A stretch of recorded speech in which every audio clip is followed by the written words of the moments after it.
दोस्तों नमस्कार। हमारे इस मंच पर आप सभी का स्वागत है। दोस्तों आप जानते ही हैं कि भारत देश के अंदर लोकसभा चुनाव जो हैं वो चल रहे हैं। पार्टियों के द्वारा एक दूसरे पर अलग अलग तरह के आरोप लगाए जाते हैं। जैसे कि कांग्रेस ये कहती है कि भारतीय जनता पार्टी लगातार जो है विकास की बात ना कर कर, रोजगार की बात ना कर कर, महंगाई की बात ना कर कर, देश के अंदर कितनी डेवलपमेंट है इसकी बात ना कर कर बार बार जो है वो हिंदू मुसलमान पर आ जाती है। मुख्य जो मुद्दे देश के हैं उन मुद्दों से कहीं ना कहीं भटक जाती है। ये आरोप लगातार कांग्रेस पार्टी लगाती आई है और राहुल गांधी तो खुलकर नरेंद्र मोदी जी पर प्रहार करते ही आए हैं। लेकिन हमारे देश के प्रधानमंत्री नरेंद्र मोदी, जो कि भारतीय जनता पार्टी की सरकार में प्रधानमंत्री हैं, सब जानते हैं ये बात। तो वो भी जो है वो पिछले 10 सालों के अंदर कभी भी उन्होंने ये बात नहीं की कि रोजगार की स्थिति देश के अंदर क्या है, महंगाई की स्थिति देश के अंदर क्या है, महिलाओं पर अत्याचार जो बढ़ रहे हैं उसकी स्थिति पर उन्होंने कभी नहीं बोला। देश के अंदर जिस तरह से क्राइम लगातार बढ़ता जा रहा है इस पर उन्होंने कभी नहीं बोला। लेकिन ये अपनी अपनी बात है कि प्रधानमंत्री क्योंकि सबसे बड़ी पद है इस देश का, तो जरूरी नहीं कि वो हर एक बात पर बोले, जरूरी नहीं कि वो मणिपुर जैसे मुद्दों पर बोले, क्योंकि ये छोटे मोटे घटनाएं तो इस देश के अंदर होती ही रहती हैं। दलितों पर लगातार अत्याचार जो बढ़ने की घटनाएं हैं उस पर कभी नहीं बोला। लेकिन अंबेडकर जी की जो है वो जयजयकारे खूब किए। अभी अंबेडकर जयंती पर अपना मैनिफेस्टो जो रिलीज किया, मैनिफेस्टो के अंदर कहीं पर भी देश के अंदर मुख्य तौर पर जो समस्याएं हैं उनके इमीडिएट सोल्यूशन की या आने वाले समय में कोई भी सोल्यूशन की बात नहीं कही गई। प्रधानमंत्री नरेंद्र मोदी ने कभी यह नहीं कहा कि 1% लोगों के पास 40% जो रिसोर्सेज हैं, संपत्ति है, वो कैसे हो गई। आम आदमी जो है वो इतनी बुरी तरह से परेशान है, इस बारे में कभी नहीं बोला। लेकिन बहरहाल ये अपनी अपनी फ्रीडम की बात है। लेकिन अभी अचानक जब 19 अप्रैल को पहले चरण के चुनाव हुए, जिसके अंदर पश्चिमी उत्तर प्रदेश भी जुड़ा हुआ है और पूरे देश भर के अंदर ये चुनाव हुए और 102 सीटों पर ये चुनाव हुए। जैसे ही चुनाव संपन्न हुआ, भारतीय जनता पार्टी और प्रधानमंत्री और अमित शाह के मानो होश ही उड़ गए कि ये आखिर क्या हुआ क्या था। आप सभी जानते हैं कि जो वोटिंग परसेंटेज है इन 102 सीटों पर घट गई। खास तौर पर युवाओं का किसी भी तरह का उत्साह देखने को नहीं मिला। वोटिंग परसेंटेज जो है वो 2% से लेकर और लगभग 7, 8, 10% तक घटी अलग अलग जगहों पर। यह देखते हुए भारतीय जनता पार्टी जैसे एकदम हलचल में आ गई कि आखिर यह हुआ क्यों, क्योंकि इसका नुकसान कहीं ना कहीं भारतीय जनता पार्टी को या जो मौजूदा सरकार है उसको ही होना है। अब जानते हैं कि 2014 में किन मुद्दों पर भारतीय जनता पार्टी देश के अंदर चुनकर आई। 2019 में भी प्रधानमंत्री नरेंद्र मोदी ने रोने का एक नाटक किया और जनता जो है वो भाव विभोर हो गई और फिर एयर स्ट्राइक जैसे घटनाएं हुई तो उसके अंदर देशभक्ति के अंदर लीन होकर जनता ने फिर से नरेंद्र मोदी जी को 5 साल के लिए चुन दिया। लेकिन 2023 आते आते जब दिखा कि चुनाव नजदीक है तो मुख्य मुद्दों पर बात करने से सदा प्रधानमंत्री मोदी जो हैं वो कतराए और उनकी कैबिनेट भी जो है वो तानाशाही सा रवैया अपनाकर पत्रकारों को किसी भी तरह का जवाब देने में असक्षम सी दिखी। ये साफ तौर पर आप अलग अलग मीडिया हाउसेज में देख सकते हैं। ये साफ तौर पर आप देख सकते हैं कि किस तरह से जो भारत सरकार के मंत्री हैं या भारत सरकार के प्रधानमंत्री हैं वो हर एक मुख्य मुद्दे से बचते हुए नजर आए। लेकिन अभी जो मामला अचानक से 19 अप्रैल के बाद हुआ वो बड़ा हैरान कर देने वाला था। 19 तारीख को ही जो मुझे रिपोर्ट्स हैं 19 तारीख को ही प्रधानमंत्री पिछले 10 साल में कभी जो कि नागपुर नहीं गए वो नागपुर पहुंचते हैं आरएसएस की शरण में, क्योंकि आरएसएस कहीं ना कहीं उनको न्यूट्रल दिखी। जिस तरह से उन्होंने आरएसएस को पूरी तरह से दबाकर रख दिया है, आरएसएस पर अपना पूरा कंट्रोल बना लिया है, इससे कहीं ना कहीं आरएसएस भी आहत तो दिखती ही है। भले प्रधानमंत्री के सामने केंद्र सरकार के मंत्री कुछ ना बोले, क्योंकि जो भी बोलता है उसको बाहर का रास्ता दिखा दिया जाता है। नितिन गडकरी जी जिस तरह से देश की अंदर ईमानदारी से अपने विचार रखते थे, उनको किस तरह से पार्टी से, संगठन से बाहर का रास्ता दिखाया और सेकंड लिस्ट के अंदर जो है नितिन गडकरी जी का नाम जो है वो नागपुर से टिकट के प्रत्याशी के रूप में आया। ये बड़ा हैरान कर देने वाला था।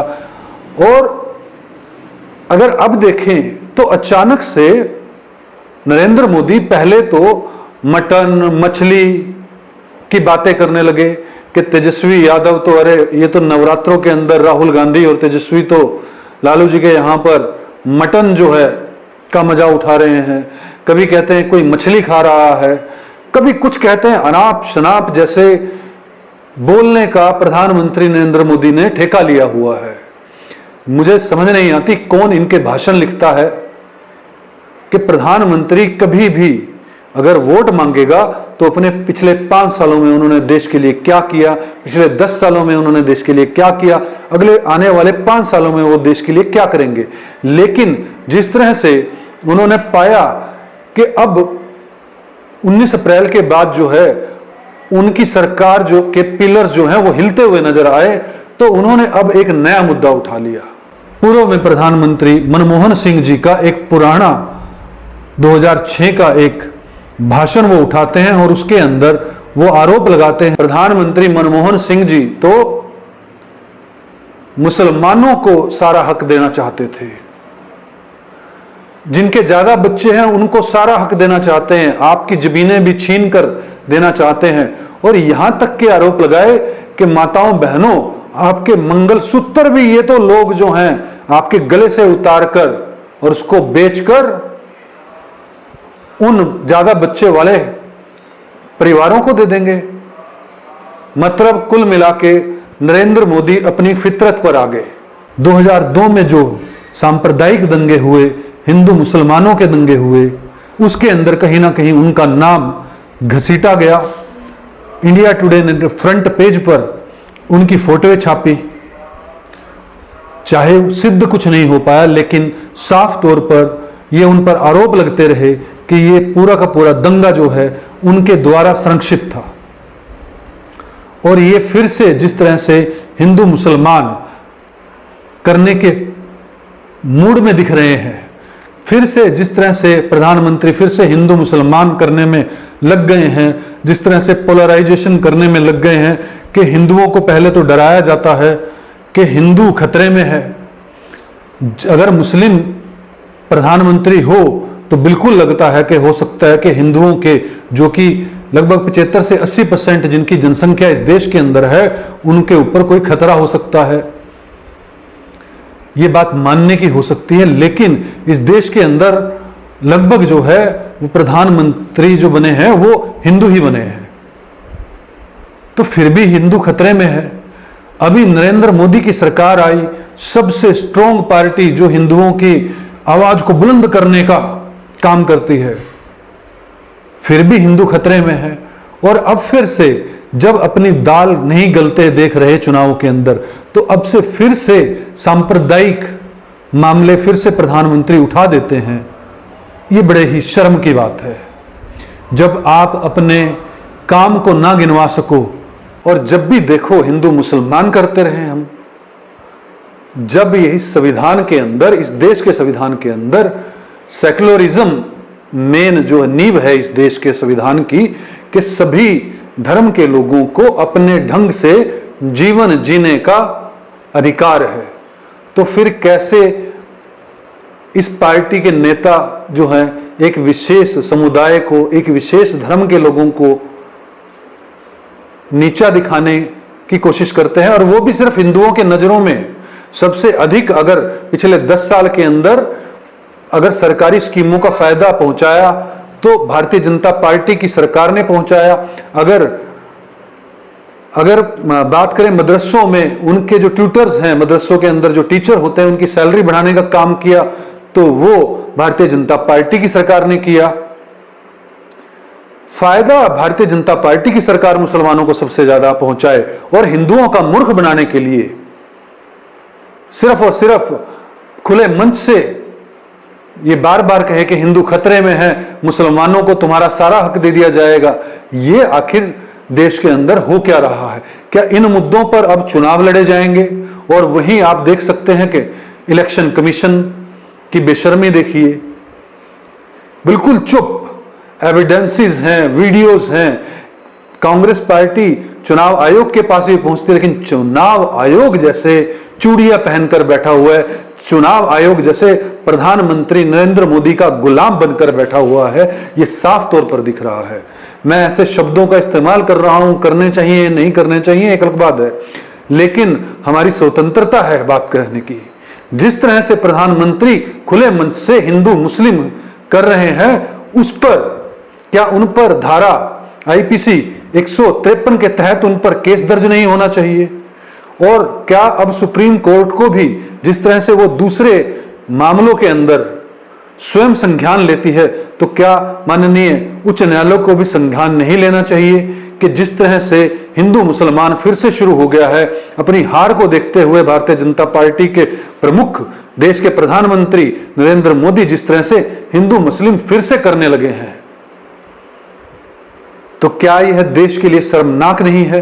क्या इससे विदेशों के अंदर हमारी छवि खराब नहीं होगी?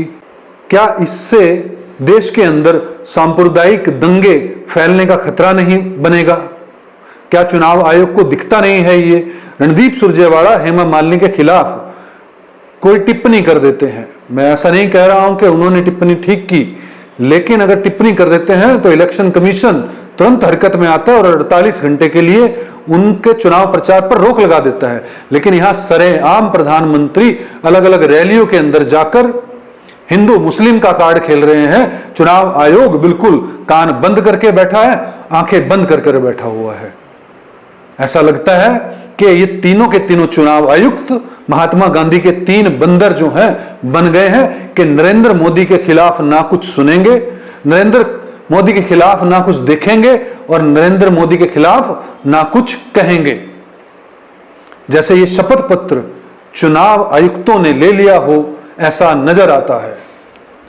दोस्तों, देश के अंदर जिस तरह से चुनाव, ये 2024 के चुनाव हो रहे हैं, ये अपने आप में एक अलग तरह के चुनाव है।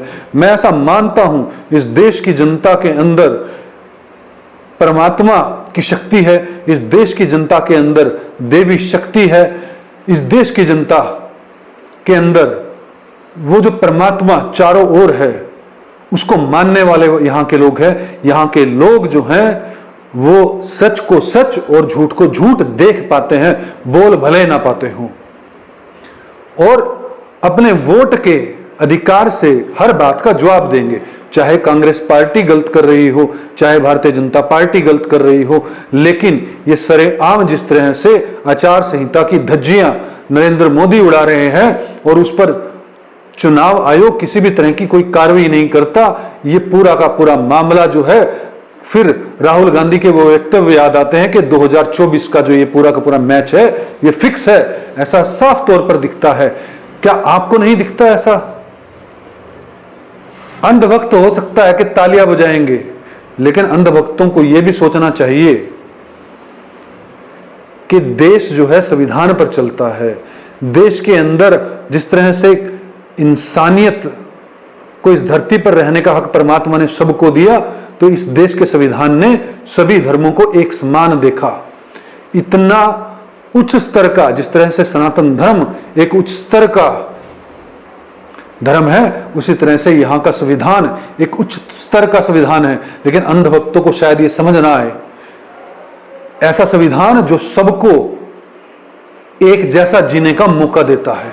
वो अलग बात है कि ये समाज नहीं चाहता कि सब एक जैसे जिए, ये सरकारें नहीं चाहती सब एक जैसा जिए। दोस्तों, ये अति निंदनीय है और इस पर चुनाव आयोग को भी डिसीजन लेना चाहिए, इस पर एक्शन लेना चाहिए और माननीय सुप्रीम कोर्ट पर भी इस पर एक्शन लेना चाहिए और प्रधानमंत्री नरेंद्र मोदी के खिलाफ आईपीसी 153 के तहत उन पर मुकदमा दर्ज होना चाहिए, ऐसा मेरा मानना है। इस बारे में आपकी क्या राय है? क्या हिंदू मुस्लिम पर यह इलेक्शन होना चाहिए, या फिर देश को रोजगार की जरूरत है, देश को महंगाई से निजात पाने की जरूरत है, देश के अंदर हमारी फैमिली इनकम बढ़ने की जरूरत है, देश के अंदर सुरक्षा की जरूरत है, देश के अंदर महिलाओं को सुरक्षा की जरूरत है, देश के अंदर चोरी डकैती गुंडागर्दी से निजात पाने की जरूरत है, देश के अंदर इक्वल सबकी डेवलपमेंट की जरूरत है, देश के अंदर से जाति व्यवस्था को समाप्त करने की जरूरत है, देश के अंदर सबको एक साथ मौका देने की जरूरत है। अगर ये मुद्दों की जरूरत है तो आप इस वीडियो को शेयर जरूर कीजिएगा, लाइक कीजिएगा और कमेंट सेक्शन के माध्यम से आप बताइएगा कि यह वीडियो आपको कैसी लगी और हमारे मंच को सब्सक्राइब कीजिएगा। इस वीडियो में इतना ही। जय हिंद, जय भारत।